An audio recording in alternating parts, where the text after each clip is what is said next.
इस एक्सप्लेनर में सभी का स्वागत है। आज हम एक बहुत बड़े झूठ से पर्दा उठाने वाले हैं। एक ऐसा झूठ जिसे लगभग पूरा समाज आंख मूंद कर सच मानता आ रहा है। इंजीनियरिंग और एआई के बारे में सबसे बड़ा झूठ।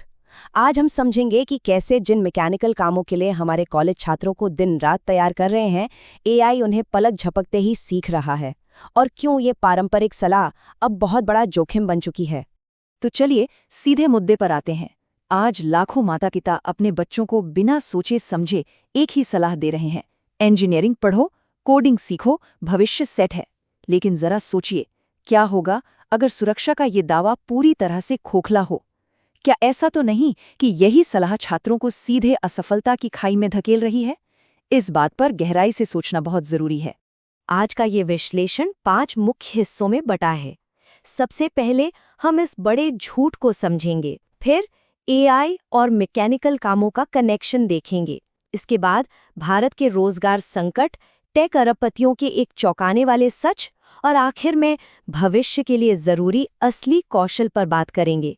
चलिए आगे बढ़ते हैं। तो शुरुआत करते हैं उस सबसे पहले हिस्से से, जिसे हम सबसे बड़ा झूठ कह रहे हैं। एक ऐसा मिथक जो कहता है कि इंजीनियरिंग की डिग्री मतलब सुरक्षित भविष्य। हर तरफ बस एक ही शोर सुनाई देता है ना? इंजीनियरिंग पढ़ो, कोडिंग सीखो, एआई टूल्स में महारत हासिल करो। समाज इसी फॉर्मूले को बार बार दोहराता है, मानो ये कोई जादू की छड़ी हो जिससे सफलता मिल ही जाएगी। लेकिन उभरती हुई सच्चाई कुछ और ही है। ये सोच बुनियादी तौर पर बिल्कुल गलत साबित हो रही है। हम छात्रों को एक ऐसी दुनिया के लिए तैयार कर रहे हैं जो अब सच कहें तो वजूद में ही नहीं है। और देखिए, असली समस्या यहीं छिपी है। आज के पारंपरिक कॉलेज छात्रों को सिर्फ मैकेनिकल यानी यांत्रिक कार्यों के लिए ट्रेन कर रहे हैं, जैसे कोडिंग, डिबगिंग या तय फॉर्मूलों पर चलना। वो काम जो मशीनें बहुत आसानी से कर सकती हैं। वहीं दूसरी तरफ नॉन मैकेनिकल कौशलों को पूरी तरह नजरअंदाज किया जा रहा है। नैतिकता, मौलिक विचार और सांस्कृतिक कल्पना, ये वो गहरी इंसानी खूबियां हैं जिनकी नकल कोई भी मशीन कभी नहीं कर सकती। अब दूसरे हिस्से की तरफ चलते हैं और देखते हैं कि कैसे एआई इन मैकेनिकल कामों पर पूरी तरह से अपना कब्जा जमा रहा है। कोई भी मैकेनिकल काम असल में 3 स्पष्ट स्टेप्स में होता है। एक स्पष्ट इनपुट, फिर तय नियमों या पैटर्न का पालन, और अंत में एक अनुमानित आउटपुट। अब क्योंकि ये पूरी प्रक्रिया पहले से तय पैटर्न पर चलती है, तो एआई इसे इंसानों की तुलना में कहीं ज़्यादा तेज़ी से, बहुत कम लागत में और बिना थके लगातार कर सकता है। अगर शिक्षा के नाम पर सिर्फ यही पैटर्न फॉलो करना सिखाया जा रहा है, तो हम असल में इंसानों को मशीनों से मुकाबला करने के लिए तैयार कर रहे हैं, और ये वो मुकाबला है जो इंसान कभी नहीं जीत सकते। इसी का नतीजा है कि एआई आज तेजी से इंसानों की जगह ले रहा है। कोड लिखना हो, जटिल सिस्टम को डिबग करना हो, विशाल डेटा सेट्स को प्रोसेस करना हो, या फिर बेसिक डिजाइन और कस्टमर सर्विस का काम हो, मशीनें ये सब कर रही हैं। जूनियर डेवलपर्स और डेटा प्रोसेसर्स सबसे पहले इसकी चपेट में आ रहे हैं। इससे ये साफ हो जाता है कि सिर्फ तकनीकी महारत हासिल करना अब कितना कमजोर और जोखिम भरा करियर विकल्प बन चुका है। अब तीसरे हिस्से पर नजर डालते हैं। भारत के संदर्भ में यह एआई का विस्तार छात्रों के लिए पहले से मौजूद रोजगार की समस्या को कैसे एक बड़े संकट में बदल रहा है। इस चार्ट को देखिए, ये बहुत कुछ बयां करता है। हमारी मौजूदा शिक्षा प्रणाली का पूरा फोकस एक सर्टिफिकेशन या डिग्री पाने पर है। ये बड़े पैमाने पर सिर्फ फॉलोअर्स पैदा कर रही है, यानी ऐसे लोग जो सिर्फ निर्देशों का पालन करते हैं। मौलिकता की जगह रटने पर जोर है। जब एआई इन फॉलोअर्स का काम बिल्कुल सटीक और बिना किसी गलती के कर सकता है, तो ये पूरी शिक्षा प्रणाली एकदम बेअसर साबित होती है। डिग्रियों की वैल्यू गिर रही है, और जो लोग केवल दिए गए निर्देशों पर चलते हैं, वे तुरंत ऑटोमेशन का शिकार हो रहे हैं। इस रोजगार संकट को एक और चीज बहुत गंभीर बना रही है, और वो है द डेटा ड्राउट, यानी डेटा का सूखा। इसका सीधा सा मतलब है कि इंटरनेट पर मौजूद उच्च गुणवत्ता वाला इंसानों द्वारा बनाया गया सारा ट्रेनिंग डेटा अब खत्म होने की कगार पर है। एआई मॉडल्स ने लगभग पूरे इंटरनेट का डेटा खंगाल लिया है।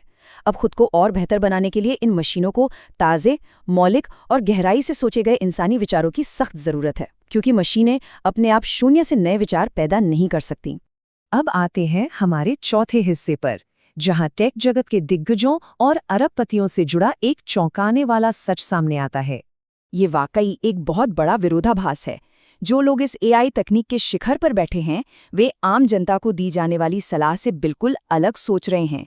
नेटफ्लिक्स के संस्थापक और एंथ्रोपिक जैसी अग्रणी एआई कंपनियों के अध्यक्ष खुद अपने बच्चों को कोडिंग बूट कैंप से दूर रख रहे हैं। इसके बजाय वे भविष्य के लिए मानविकी यानी लिबरल आर्ट्स को प्राथमिकता दे रहे हैं। ऐसा क्यों? क्योंकि वे अच्छी तरह जानते हैं कि मशीनें क्या कर सकती हैं, और उससे भी ज्यादा जरूरी, वे ये जानते हैं कि मशीनें क्या नहीं कर सकती। उसी डेटा के सूखे को हल करने के लिए ये बड़ी टेक कंपनियां अब पारंपरिक कोडर्स के पीछे नहीं भाग रही हैं। वे रिसर्च स्तर के लेखकों, दार्शनिकों, नैतिकतावादियों, समाजशास्त्रियों और मौलिक कलाकारों को बहुत भारी वेतन पर काम पर रख रही हैं। इन कंपनियों को समझ आ गया है कि एआई को अगले स्तर तक ले जाने के लिए तकनीकी कौशल से ज्यादा उन लोगों की जरूरत है जो इंसानी व्यवहार, समाज और मौलिक सोच की गहरी समझ रखते हों। और ये सब हमें हमारे आखिरी पड़ाव पर ले आता है, आगे का रास्ता। आने वाले कल की अर्थव्यवस्था में अपना मूल्यवान स्थान कैसे पक्का किया जाए। भविष्य में टिके रहने और आगे बढ़ने के लिए समाज को सांस्कृतिक कल्पना यानी कल्चरल इमेजिनेशन को बहुत गंभीरता से विकसित करना होगा। ये वो क्षमता है जो पूरी तरह से नए और मौलिक विचारों को जन्म देती है। इतिहास गवाह है, प्रिंटिंग प्रेस से लेकर आज के स्मार्टफोन तक दुनिया बदलने वाले सारे इनोवेशंस इसी सांस्कृतिक कल्पना की उपज हैं। तकनीक सिर्फ एक माध्यम है, असली क्रांति तो मानवीय कल्पना से ही आती है। लेकिन अफसोस की बात है कि हमारे गहरे जमे हुए सामाजिक मानदंड इस सांस्कृतिक कल्पना का दम घोट रहे हैं।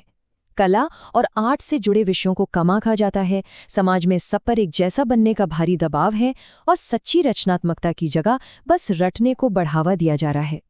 अगर ऐसा ही चलता रहा तो जोखिम ये है कि आज के ग्रेजुएट्स केवल किसी और के विजन के लिए काम करने वाले मजदूर बनकर रह जाएंगे। जरा सोचिए, जब इंजीनियर बिना किसी मानवीय आधार या अंतरात्मा के कोई तकनीक बनाते हैं तो क्या होता है?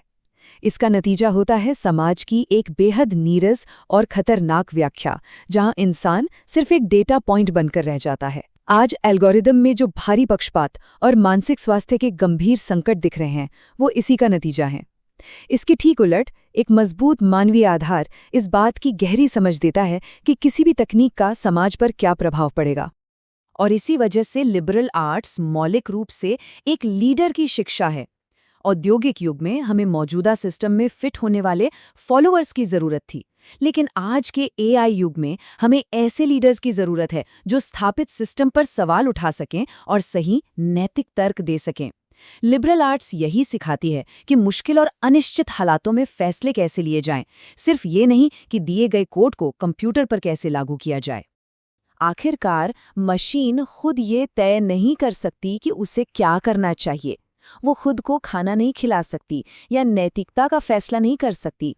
असली मूल्य तो मानवीय चेतना में है, जो ये तय करती है कि असल में समाज के लिए क्या मायने रखता है। अर्थ और उद्देश्य की दिशा में काम करने वाली यही चेतना हमारी मानवीय बढ़त है, हमारा असली ह्यूमन एज है। इस बड़े बदलाव के दौर से गुजर रहे छात्रों के लिए एक बहुत ही प्रैक्टिकल एक्शन प्लान यहाँ मौजूद है। सिर्फ तकनीकी कौशल तक सीमित रहना अब काफी नहीं है। दर्शन शास्त्र, इतिहास और साहित्य को व्यापक रूप से पढ़ना होगा, सोच समझकर मौलिक तर्क लिखना सीखना होगा, मानव व्यवहार के बारे में जिज्ञासा बढ़ानी होगी और सबसे अहम बात, असहमति और अलग विचारों से निपटना सीखना होगा। भविष्य के मौलिक नेतृत्व के लिए इसी संज्ञानात्मक लचीलेपन की सबसे ज्यादा जरूरत होगी। इस विश्लेषण के अंत में पूरे समाज के सामने एक बहुत ही अहम सवाल खड़ा होता है।